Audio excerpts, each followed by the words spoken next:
It's a little bit. I'll put it here. I'm too close. No, it's okay, don't worry. You're too. I'll set it. You are too big. Your potential should be too round. Oh. Give a cutter. Okay. So we're back. This is Dugout Diaries.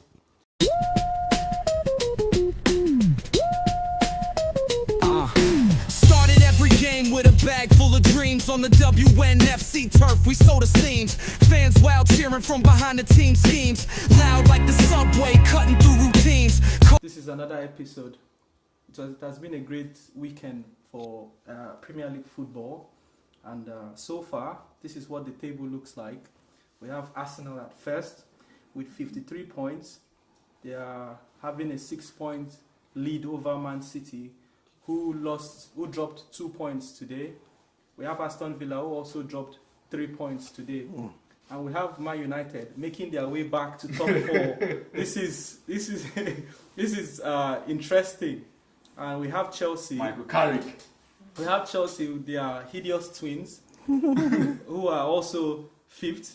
And we also have Liverpool, who dropped a point last week, and they've been pegged back to the 6th position. So, again, I think Liverpool won against Newcastle. Yeah, they won against Newcastle this week. It was a good 4-1. result.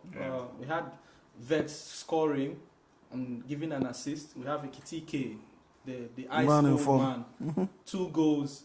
We have Salah, who is a bit of a shadow of his old self, but again, he's still part of the team and trying his best to put some performance in. So we are here to talk about the Premier League so far, and as it looks, Arsenal, they are running away with it as you are seeing. I don't know why we are letting this happen before our very eyes. Well, I can say that it's game week 24, and the Premier League so far has been, for me personally, I can say it's not what it used to be.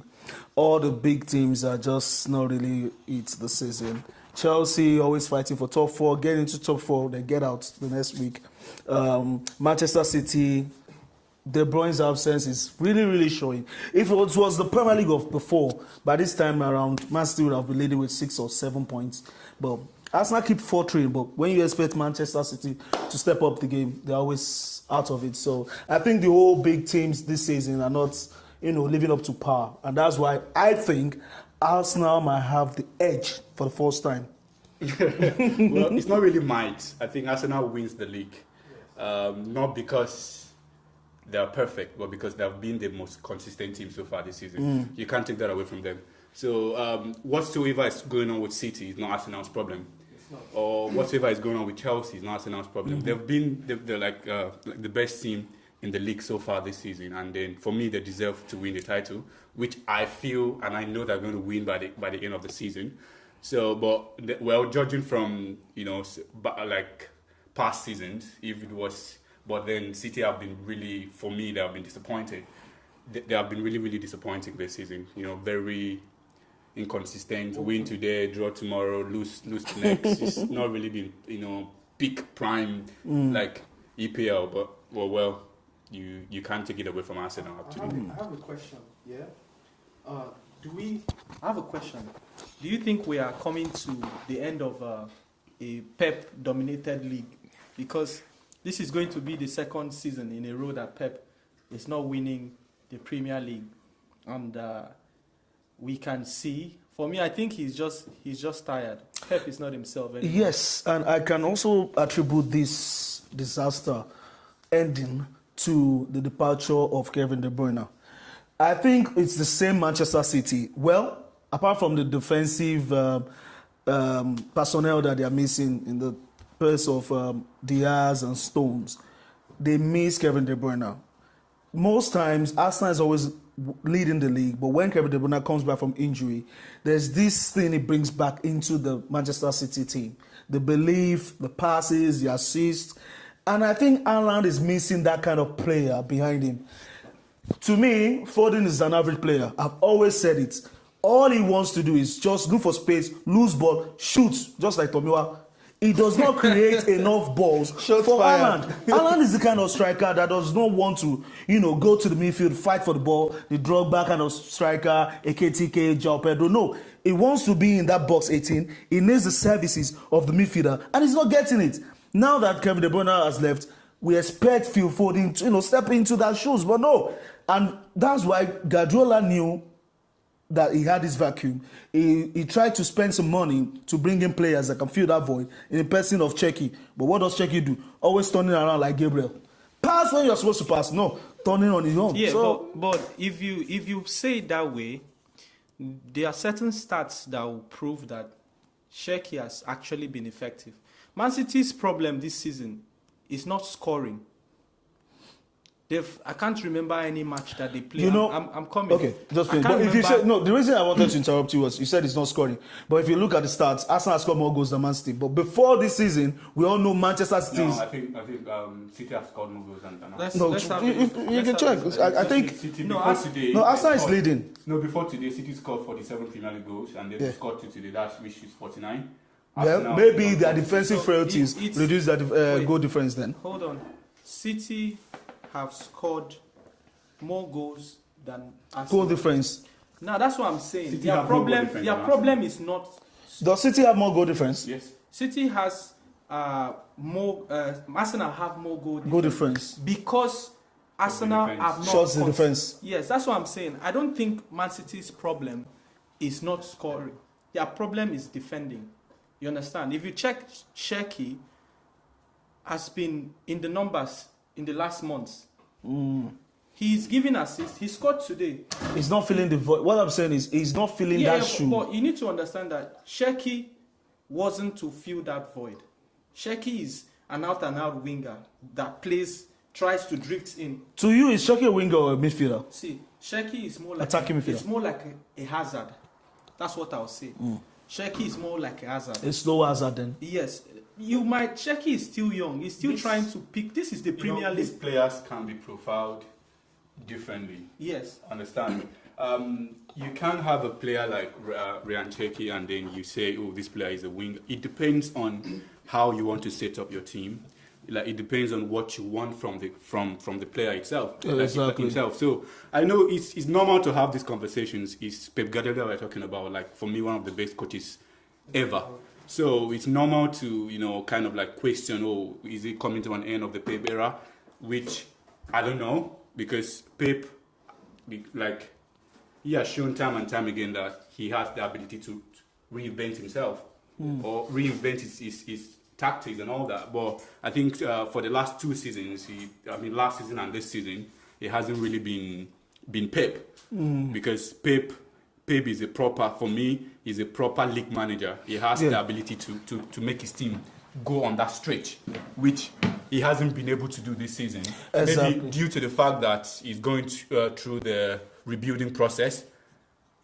At least you can excuse him for that. I know he signed a lot of big money signings and all, but these players need time to adjust. I think one of the problem Pep has is trying to spend a lot of money to get back to where he was. And I've always been of the mindset that to an athlete dying young, it's better for an athlete when you're leading, leave the stage. They said the best dancer when everybody's clapping for you while dancing, leave the stage while they are still clapping. When you stay too long, you lose it. So are you saying Pep should retire? He should have gone when he won Champions League and he should have just left. Now look at what he's going through. After winning Champions League, he still went on to win the league. What else? You can't see whatever he wins now can't be as much as the season he won the Champions League. That's not how football works. You understand? That's not how football. In the world of football, you play every year to win. No matter what you won next, like the last season, it's still going to be the same set of trophies. Do you understand? Are you trying to tell me that there is a feat Pep Guardiola can achieve that will be greater than the season he won quadruple? Okay, let me say Pep Guardiola wins 4 trophies. Is it not more than 3? Can he? Do you think Manchester can do that? Thing you were saying. Do you know how much they spent? They signed Kusanov, they signed Reese to solve the defensive crisis they have, now, and it has not been solved. You need to understand something. Gueyi. Just listen. You need to understand something. It's not like basketball that you play different a few minutes. You need to understand that it's It's a long stretch. Do you understand? It's a very long stretch. He has gone on to sign these players. Some of these players have come in with little preseason. And you need to understand that Pep Guardiola is still the man he is. You have players that are aging in the team. You have someone like Bernardo, he's losing the legs. Gundogan left. Yes. Are you forgetting? Gundogan left. The people that gave him that quadruple, they are tired, they are leaving. Again, you need to understand that. Let me put it to you this way. Do you think Pep Guardiola will be in that team next season? I can't really tell. I think they've made space for Maresca.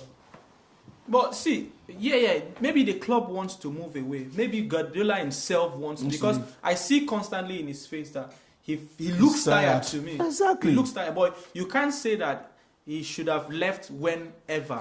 No, that's the philosophy is leave when the ovation is loudest. For me, it doesn't matter. Even though Pep leaves today, he leaves as a Man City legend.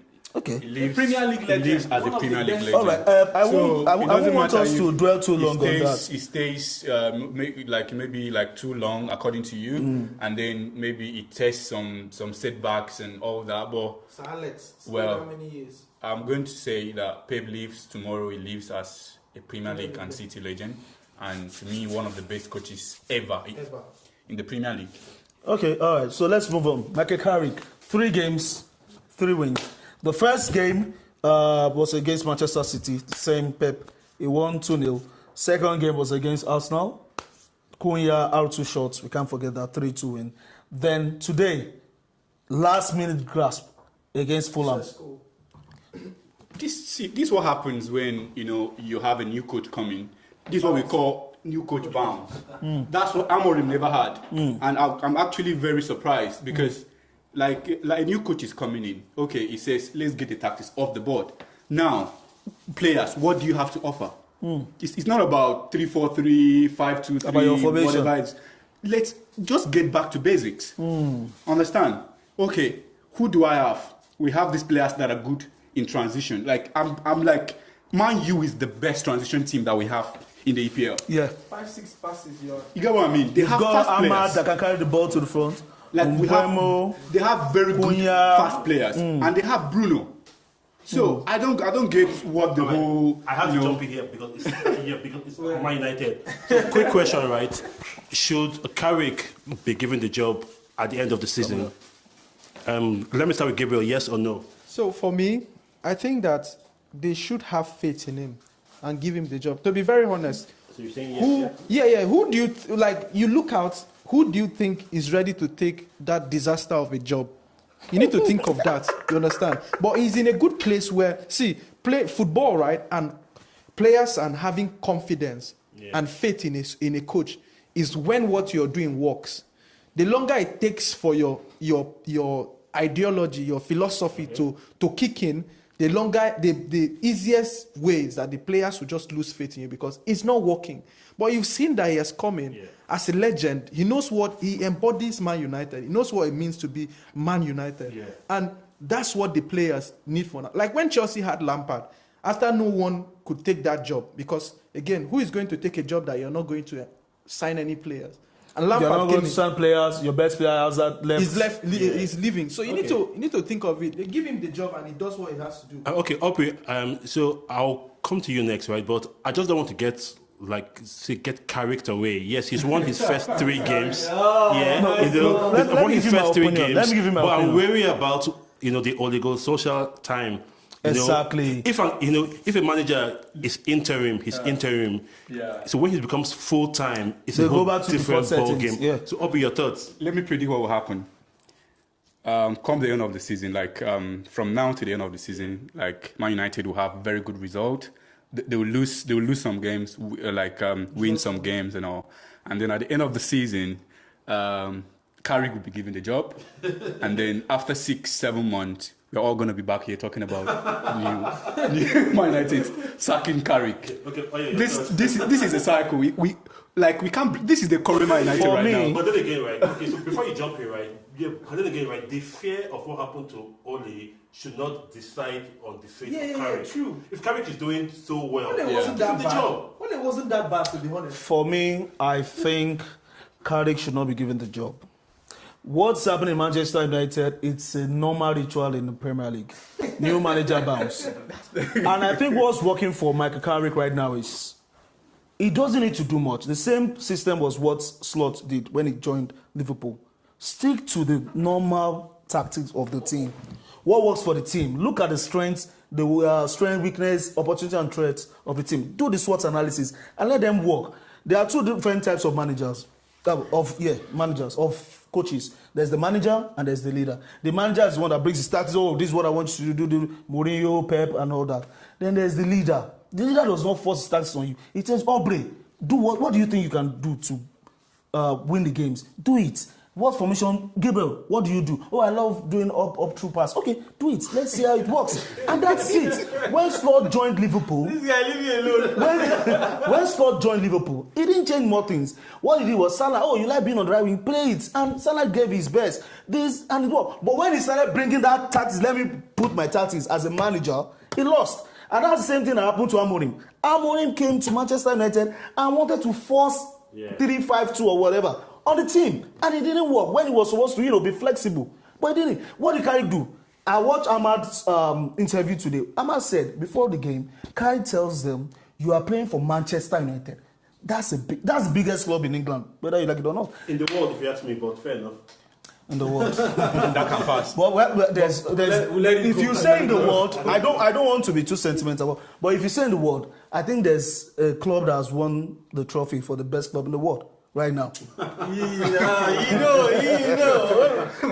I mean Coventry. See, Ice Prince, I actually understand what you're saying. Yeah. But that's not sustainable. You can only do that for a certain amount of time. Remember when Roberto Di Matteo came to Chelsea in 2012, we sacked the coach and then he came in and then you tell the players just go on, fight and all. You can only fight and then go on to win, but then For a short time. That's so, Aubrey, thank you for saying this. That's why I'm saying Michael Carrick should not be given the job. Look, let me tell you what will happen. He'll be given the job now because he has won these games. Once he gets that job, he will start losing games. I will tell you for free. Look, quote me for free. Where's the camera? Quote me for free. Manchester United will not get into top 4. I can tell you that for free. No, I think they will. They're already top 4 now. Do you know why I think they will? Do you know the team that will leave? Aston Villa. Do you know why I think they will? Yeah. For me, United have good individual players. Yeah, and now they don't have any other competition. Exactly. So they have good time to rest. Manchester United should win this league easily. So for me, I think they will finish. They are supposed to win the league or top 5 at most. I think they will finish 5th. So, listen, right. There's no team in the Premier League history that was 12 points behind the winners by end of January and won the league. So it's not possible to win the league. No. So the fact. But I do think that United can finish 3rd. Why do you think so? Because United will win the league. Oh yeah, you just said that normally now. Because Manchester United is not winning any competition. It's actually possible for any team to win the league because Arsenal is top. So I think that's just where what he's saying is there's vacuum. But coming back to Carrick, right? Feel like they can win the league now. Yeah, but coming back to Carrick, right? I mean, if Carrick continues to win games as he's doing now, and he breaks into the 2nd position or the 3rd position, there is no way the board won't give him the job because it's cheaper to give him the job than to hire a Tuchel or an Ancelotti or anybody else. So if he gives them a reason to have the job, he's going to get the job. As simple as that. Because it's Glazonomics. Let me say something, right? If United are very good with investing, right? This is what should happen. They give him the job. He keeps and at least get the team. See, Champions League football is very attractive for players. Players want to play amongst the best. Makes it easier for you in transfer. And if you're able to get to that position, then it is an opportunity for you to invest well. Get rid of the likes of maybe Casemiro is leaving. You have players that you should not necessarily have in that team anymore. We've seen what they are. I'm not going to call names. No problem, look sure. Yeah, someone like Luke Shaw, like that guy. Oh God, you're just getting. If you bring Ugarte now into the conversation, these guys should be serving dinner man. You understand? But you need this Champions League. I think he has calmed the ship. I could see the belief in their eyes today. I saw it when he scored that goal, Sesko. I saw the way they hugged each other. They believed. Everyone understood. The place was limp. Everyone was on their feet because that is what people want to see. And that goal was a Fergie time. But what I'm going to say is that it's not going to be too sustainable, like Lawrence said, because motivational speech is not manager. Do you understand? Motivational, yes, because what I think is just nzogu, like you go inside, say, you ginger them, you say, yeah, let's go. Play like you are for Man U. But very soon, ego cast. You understand me? Because tactics is important. Football these days is a United is playing Tottenham, Everton, and one other team the next 3 games. What's their next game? I think it's Tottenham. So Tottenham. They win Tottenham. I don't think they will. West Ham. After Tottenham is West Ham. West Ham. No, so West Ham. Yeah. Tottenham, West Ham, Everton. I can tell you next that 3 games. Man United win Tottenham and then drop points against West Ham. So for these 3 games, the highest Manchester United can do is 4 points. Okay. Or 3. By the way, so some bit of stats, right? Michael Carrick is the only manager in the EPL who has gone unbeaten since 2021. What is that? Facts. How many games? Sorry, No, that's unbeaten. not my business. Well, Michael Carrick, excuse me, again. Let me say it again, right? Michael Carrick is the only manager in the Premier League not to have lost a game since 2021. Argue with your PTSD. How many games? How many minutes? Numbers don't lie. Numbers don't lie. So that's 100% record. So 100% record. So, well, actually, so he's drawn 1 game, but he's won all the rest. So, if he continues the way he's going to win every single game and get into second place. But there's one point that we are not even mentioning. I think Michael Carrick destroyed Pep Guardiola. Like that game, that. No, you have classed him. But see, I watched that game. I was like, oh no. But, United would have been winning that game by 4 or 5 nil. Yeah, they lost a lot of 2 goals were cancelled. Because 2 goals were it was total, like, park the bus and then quick transition. Like, do it. But there's something that you people probably don't understand. You get is that I said this thing. Yeah. I said this thing when we had our first podcast at this table, and I said that people were like, "Oh, Man City is Pep Guardiola," because it's just that when you know a big man, you always expect a big man to Much from him. Yeah, and I said it that Pep Guardiola and Man City will not win the league because currently people have figured them out, and Pep is just trying to get by the season with what he has. He still he has quality players, but he needs to fine tune those players to play his football. You understand? And some of the players he has, they've aged too quick. Someone like Ruben Diaz, he was probably the best defender the season they won the Champions League, the treble. But the way he dropped quickly, you have John Stones that barely stay fit. You have Ake that barely stay fit. That defense is a problem. That's why he had a quick fix with Gay. Letting Akanji go was a big mistake. Was another thing that I said it is going to haunt him because Akanji was basically one of their best centre backs then. And I said something about Liverpool. And I said that Liverpool also would struggle because they are just one defensive injury away from a disaster. And that's what happened. I don't know a disaster already. The coach is just unlucky. Arsenal are blessed because they have the depth that they've lacked for years. You understand? Even when Saka was injured, Madueke was showing glimpses of what he can do. He's not perfect. We know who he is. But do you know the problem I have with Arsenal now? Mourinho is injured. 29-year-old Mourinho is injured. They still want to go to the market to buy player. If you can, you can. But they have Norgard. Norgard has not played football. They are still in 4 competitions. You need to understand. And by the way, the transfer window ends tomorrow, so if there's no movement... Norgard has not even kicked the ball yet. He has barely kicked the ball yet. So Norgard played the Champions League game, the last one. You need to understand that you have to fortify yourself as much as possible for the dark days that are coming. They know what it was when Partey got injured, and they were struggling to stop conceding. Gabriel got injured, but they had Incapié and Mosquera. Mosquera is injured now. If you have the money to buy, man, buy. We have 5 subs now. Yeah, Gabriel.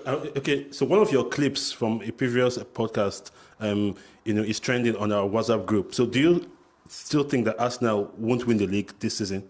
At first, the first thing I said was that Arsenal will win the league because I saw what they have. You get me? They have the best quality and depth. But you can't blame me to lose faith in a club that have been bottling leagues. Do you understand? Sorry, let me just. Yeah, you can't, I feel Arsenal won't win this league, and I'll stand on it. No, they won't win the league. I will tell you, Arsenal life won't win doesn't this league. work like that. Arsenal will not win the league. As a Chelsea fan, right? Football is a game of numbers. I understand your sentiments. It's not sentiments. Arsenal bottles, but again, Liverpool stayed 36 years without winning the league. I remember the 2014 that they lost the league. Gerrard slip. Yeah. Yeah, that Gerrard. Yeah. They lost it. See, it takes boldness to say Arsenal won't win the league, which I wish they don't. Understand? No, It is the fact. No, let's take away emotions from fact and seeing what's going on. It's very easy. You could have asked me why I said that. No, it's very easy for me to say Arsenal won't win the league because I personally don't want them to win the league. It's not about one team. If they bottle the league, I'm all here jumping. Should I tell you why Arsenal very happy. Should I tell you why Arsenal can't win the league? Okay, tell us. Number 1 point. Arsenal's highest goal scorer in the Premier League has 6 goals. Okay. And that's Gyökeres. He scored the 6th goal yesterday. The second highest goal scorer in Arsenal is own goal, 5 goals. Arsenal has been unable to create goal from open play. They've been yesterday. How did Arsenal score their 3 goals? Or is it 4? The first 2-3 goals were from the corner. Okay. Corner kick or something. So, and this time around, teams have now started, working against Arsenal's style of scoring. Let me tell you what they do. They've been found out. Okay. What Arsenal does now is, when they want to play the corner kick, they rush where the goalkeeper is, create crowd, go to the back, create crowd around him. The mistake opponents make is that they always want to try to mark out the defenders that are around the goalkeeper. And when your players go around the goalkeeper, it makes it uncomfortable for the goalkeeper to catch the ball. So now, teams will leave Arsenal defenders or players around the goalkeeper. Once the goalkeeper tries to catch the ball, you foul him.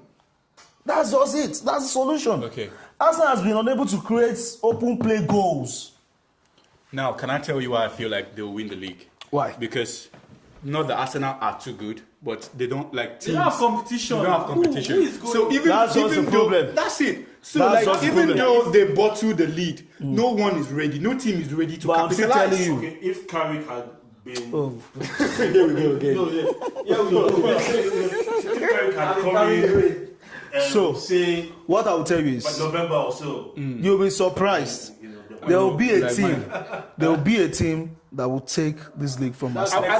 See, we are sitting down here. If it was City on top right now, everyone would have said league is over. Yeah. If it was Chelsea Everyone on would top, say, everyone how many would say league points? is over. Arsenal is- Because Liverpool, towards last season, they were just Losing losing 1-0. But at the end of the day, they know that this team, they have what it takes to get it over the line. I think the doubt is still because it's Arsenal. If you Arsenal is leading with 6 points, right? Yeah, 6 points. If it's 6 points, if we have 3 more games to go, I still believe Arsenal will lose this league. Okay, can we check Arsenal's next 5-6 fixtures? Let me tell Let's see you. who they're playing with. Let me tell you something. They are playing Chelsea in EPL second leg first. I mean, There's something that you people probably have not noticed, that now Arsenal are having certain players who were scoring open play goals coming back from injury. Gabriel Jesus is not a corner type of goal scorer. You saw the goal he scored yesterday. That's like a classic Against Leeds United. What are you saying? Leeds beat Chelsea. Leeds It draw doesn't Liverpool matter. twice. Chelsea has won. What are you saying? Don't use that as wait. Sorry. Let me come. Oh, Elland Road has always been a problem for Chelsea for a long time. My boss, let me tell you something, right? You can't say against Leeds. What are you saying? Man United lost against Everton. Okay. Wait, fella, I'm coming. What are you saying against Leeds? What do you mean by against Leeds? Is Leeds Leeds is shit fighting club? relegation. Yes, it is. So Liverpool couldn't beat Leeds. So Liverpool is also small- shit now. What do you mean by Liverpool? Liverpool is not informed this What do we season. think about Liam Rosini, the new Chelsea coach? He's just a chemistry teacher. And everything is working in his favor right now. No. See, the thing is that if people judge just from what, I guess you don't make certain things. You need to be informed before you say certain things like that. You understand?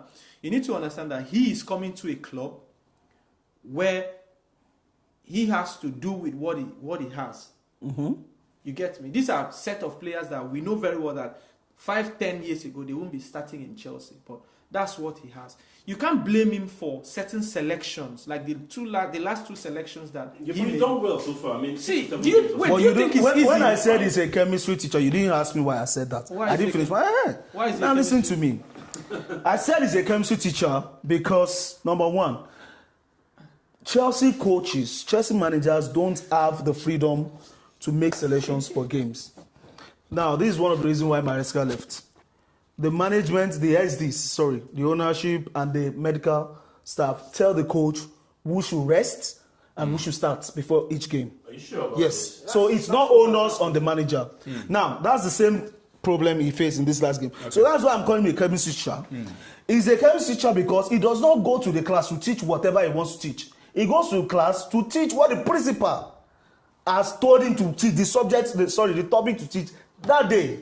It's not as if it's anything special. But you know, and before now, I've given you that there are two types of coaches. There's the manager and there's the leader. And what he's doing is using the leadership philosophy. Yeah, but I think that's unfair to him because It's unfair now. I didn't. But you know, it's speculation. It's just speculation. What speculation? That it is.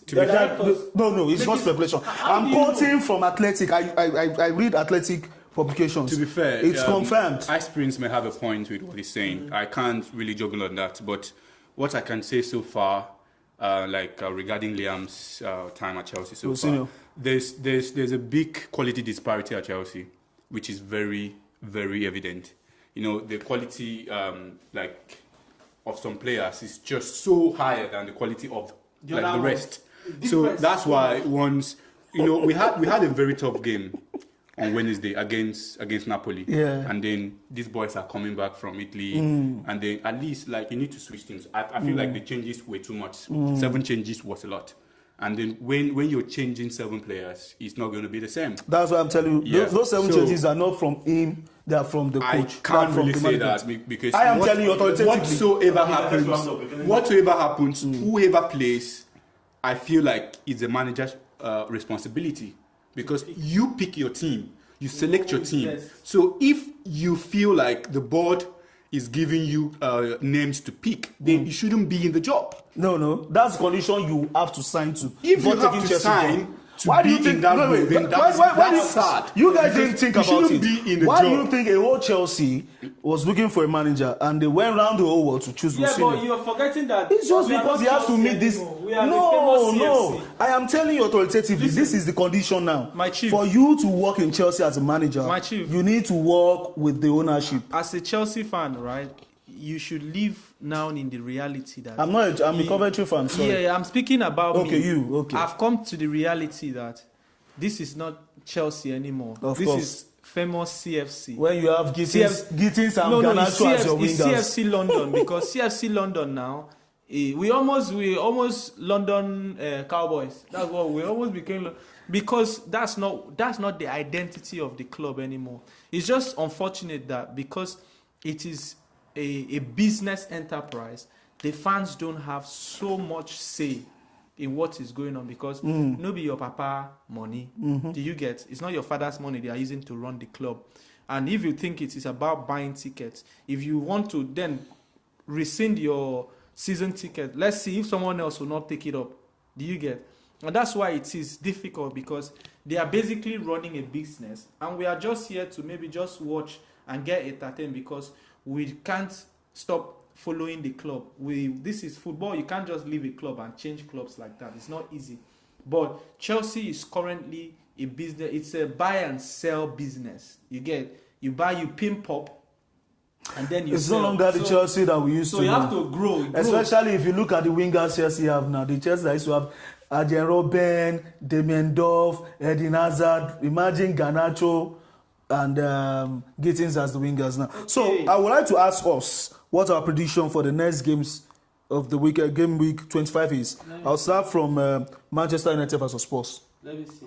Man United. Let me look at the games that we have. Man United versus Spurs. I pick United to win. So Man United. So Friday, Three goes to one. we have Leeds, Nottingham Forest, and it's in Elland Road, which is like is a shrine. You can't go there and just get results so easily. Arsenal did, but you're not Arsenal. Nottingham Forest is not Arsenal, so I would say Leeds will win, maybe a 2-1. We have Man United, Tottenham. So at Old Trafford, yeah. Yes, at Old Trafford, which is crazy now. Like you don't go to Old Trafford and just pull up like that. My prediction for that game is 1-2. So Tottenham will win. 12:30. It's an early kickoff. So next one is Bournemouth, Aston Villa. What do you think? Leeds, Nottingham Forest is a 1-1 draw. Man United against Spurs. United win the game 3-1. Bournemouth, Aston Villa. Bournemouth win the game 2-1. Arsenal, Sunderland is 2-2 draw. Burnley, West Ham. Burnley, West Ham. I predict West Ham to win if they actually maintain the same displays that they played against Chelsea, like especially in the first half. So I feel the Wolves Chelsea win. It's going to be Fulham Everton. That's a game I feel like it's going to be a draw again. Tough game, yeah. Newcastle Brentford. What do you think? Newcastle win. Okay, on Sunday we have Brighton Crystal Palace. That's the draw. And Liverpool Man City. Liverpool win. So you think Liverpool win, yeah? Sunday. For me, apart from the Man United game, I feel like it's going to be a game of goals. So I think it will be something that will probably end 3-2 to Man United, or 2-2, or 4-2. Well, Carrick doesn't do draws, okay? Bournemouth will get a good result. Yeah, they will still concede, but I think they'll get a result because Aston Villa are lacking some defensive and midfield players. If it was in Sunderland's home, I would expect them to get a result, maybe a draw, but this is Emirates. So I think Arsenal will beat them with a good number of goals, say maybe 3-0. West Ham will win Burnley. West Ham are finding their feet. They are scoring goals now. They just need to try and keep goals out. Fulham Everton, I think it will be a very interesting game. And I think it will probably end 1-1. Wolves, Chelsea would get good result from there. Again, it's Wolves. Newcastle, this is the game where I think Brentford would surprise Newcastle. Newcastle are having some issues defensively. They have fast players, but they are not really working together well. They lack some defensive cover. Brighton, Crystal Palace. Crystal Palace might likely lose Mateta this night, and they are playing against Brighton. So I would expect Brighton to win. Liverpool, Man City. That's the game that I feel would be a draw game. And that is because, yes, Liverpool who are in a better position to win, they're at home. But again, they also still have that defensive lapses that Man City can hurt them. Man City can decide to sit back and counter-attack. So again, I think it's going to be a 2-2 game. Okay. Yeah. All right. Final words, we have to wrap up now. So we'll be back. The Premier League is not finished yet. You understand? I know that we can only be optimistic that a savior will save us from Arsenal fans. The final thing I would like to talk about is the EPL return leg, Arsenal versus Chelsea at Emirates. When is that? On Tuesday. So I think if Chelsea manager wants to win it, he can, because Arsenal right now, that's why I'm telling you guys, I don't think Arsenal will win this league. Arsenal is going down. Arsenal is not as strong as they used to be. Arsenal defense before. No, that's this. When I'm talking, the problem I have is everything I've said on this podcast has always come to pass. And believe me, I'm telling you, if Chelsea does not win that game, Chelsea will score at least 2 goals. I'm not promising that Chelsea will win, but if Chelsea... Have you gotten any prediction right so far? Yes. Which All, one? everything I've said. I'll be final word on. Yeah, so that's I think I actually like before the AFCON, I predicted Senegal to win and then they won. I think that should be for me. Okay, my last words is that you know, people have been saying that Liam, you know, he talks too much. I mean the new Chelsea coach. You called him a chemistry teacher, which to me I feel like it's not fair on the man because okay, I won't call him chemistry teacher. I'll call him Ramsey Noah. Rosemary. Noah. Well, I don't know why they feel like the man talks too much because he has a British accent and he can articulate. He looks like a motivational speaker. He can articulate his words better. Yeah. And then maybe if he had a fine boy. Yeah, like if he had an Italian accent or a Spanish accent, yes. like, you know, Pep Guardiola and the likes. He looks like a tactician. That would be better. But because he has a clean British accent and he can, you know, like, and he knows how to express himself. He knows how to express himself. I'm sorry, I'm sorry, Rosinho. From now on, I'll just call you Ramsey Noah. Is that fine? I just saw one video. They said that Estevao went to Brazil to go and play drums. Yeah, he plays drums in his church now. Yeah, and we are looking for this boy to come and play football. And today in his church, his first Sunday youth service. So he plays drums in his church. All right, thank you guys. See you guys in the next episode. Thank you guys.